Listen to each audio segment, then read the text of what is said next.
আজ আমি যেটা আলোচনা করব মানুষের চরিত্র নিয়ে। মানুষের চরিত্র বহু রকম। পৃথিবীটা জটিলতায় ভরে গিয়েছে।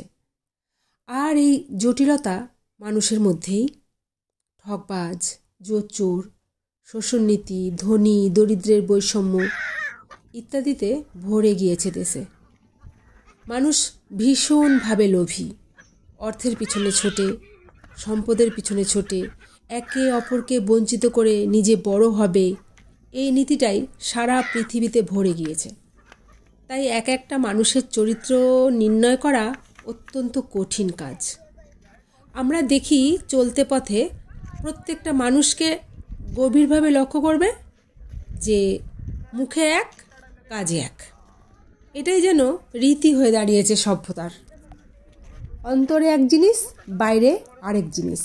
মূল সত্য বা সততা একেবারে উচ্ছেদের পথে।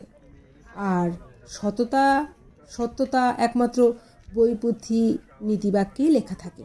মানুষের মধ্যে সেটা আমরা কিন্তু খুব খুঁজে পাই না। সততা নীতিবাক্য নিয়ে কজন মানুষ চলে?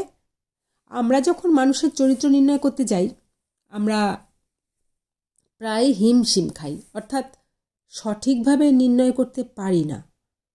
তবুও আমাদের সেটা বারবার চেষ্টা করতে হয়। দেখবে একজন চোর, সে সবসময় খুব সততার ভান করে, আবার সে কাউকে বিশ্বাস করে না। সে নিজের দৃষ্টিভঙ্গি দিয়ে পৃথিবীটাকে বিচার করে। একজন ঘুষখোর, সে অফিসের সবাইকে ভাবে যে সবাই বুঝি ঘুষ খায়। সে ভাবতেই পারে না যে ঘুষ খাওয়া ছাড়াও লোক আছে। আবার যে সারা জীবন ঘুষ খায়নি, সে ভাবে কি নিশ্চয়ই সমস্ত অফিসের সকলে ঘুষ খায় না। একজন মিথ্যেবাদী, সে ভাবে কেউ যদি সত্য কথাও তাকে বলে যায়, সেভাবে মনে হয় মিথ্যে কথা বলে গেল। এইভাবে পৃথিবীটা এমনই একটা গোলক ধাঁধায় পরিণত হয়েছে। খুব খুব সতর্ক হয়ে পথ না চললে প্রায় মানুষ মুশকিলে পড়ে। বিশেষ করে যারা স্বচ্ছতা নিয়ে পথ চলতে চায়, তাদের যেমন বিপদ। আবার যারা প্রচুর মিথ্যে কথা বলে, যা জোয়াল চুরি করে পথ চলে, তারা যে বিপদমুক্ত হয়ে পথ চলতে পারে তা কিন্তু নয়। সকলেরই সমস্যা আছে। আর এই সমস্যা যত মানুষের মধ্যেই। অন্যান্য পশু পাখিদের মধ্যে এত মিথ্যের প্রচলন নেই। তারা ভুল পথে খুব একটা আসেনি। তারা এখনও সত্যের পথে দাঁড়িয়ে। তাই তাদের নির্ণয় করা যেন অনেকটাই সোজা। অনেকেই বলে একটা পশুকে যতটা বিশ্বাস করা যায়, একটা গৃহপালিত পশু বা একটা কুকুরকে যতটা বিশ্বাস করা যায়, একটা মানুষকে সেটা করা যায় না। এ কথাটা একেবারে ফেলার নয়। পশু পাখিরা থেকে শুরু করে পৃথিবীর যত রকম কীটপতঙ্গ যাই থাকুক না কেন, তারা কিন্তু আদি সত্যকে ধরে রেখেছে। মানুষের মতো এমন জটিল বিচিত্র চরিত্রের তারা হয়নি। তাই আমরা দেখি তাদের মধ্যে ধনী দরিদ্রের বৈষম্য নেই। তাদের মধ্যে মানুষের যে রীতি নীতি, তারা এখনো গ্রহণ করেনি। তারা মূল সত্যিই আছে। এরকম বিচিত্র চরিত্রের মানুষ আমাদের সারা পৃথিবীতে ভরা।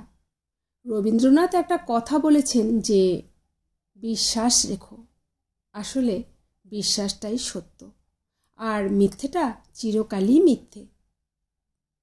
সত্যকে ঘিরে চারিদিকে মিথ্যার এত সৃষ্টি।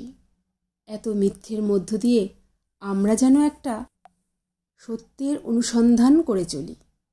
পৃথিবীতে যত মিথ্যে ভরে থাক না কেন, আদি মূল সত্য হচ্ছে স্বচ্ছতা এবং সততা। মিথ্যে কথাটা পরে এসেছে পৃথিবীতে। যখন মানুষ অসভ্য ছিল, তখন কিন্তু মানুষ মিথ্যে জিনিসটা বুঝতো না। যেদিন মিথ্যে বুঝতে আরম্ভ করলো, মিথ্যে এলো আমাদের পৃথিবীতে। মিথ্যে কথা থেকে শুরু করে সব কিছু জাল জুয়া চুরি আসতে শুরু করলো।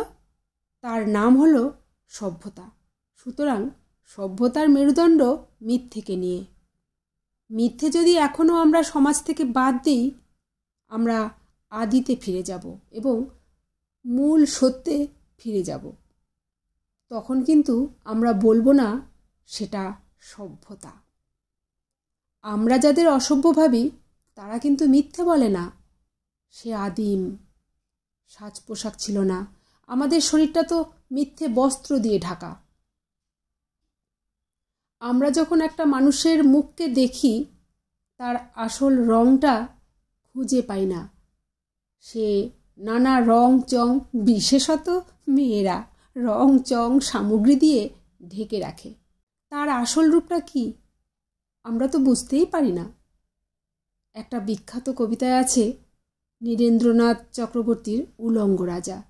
সে জিজ্ঞাসা করছে, রাজা তোমার বস্ত্র কোথায়? আসলে এই যে পোশাক সভ্যতা এসেছে, এই পোশাকটাও তো স্থূল, চিরকালীন ছিল না। ভবিষ্যতে কী হবে তাও বলা যায় না। তো এমনই একটা জটিল জায়গায় এসে দাঁড়িয়েছে পৃথিবীতে। মিথ্যে, দুরাচার সব কিছুতে ভরে গিয়েছে।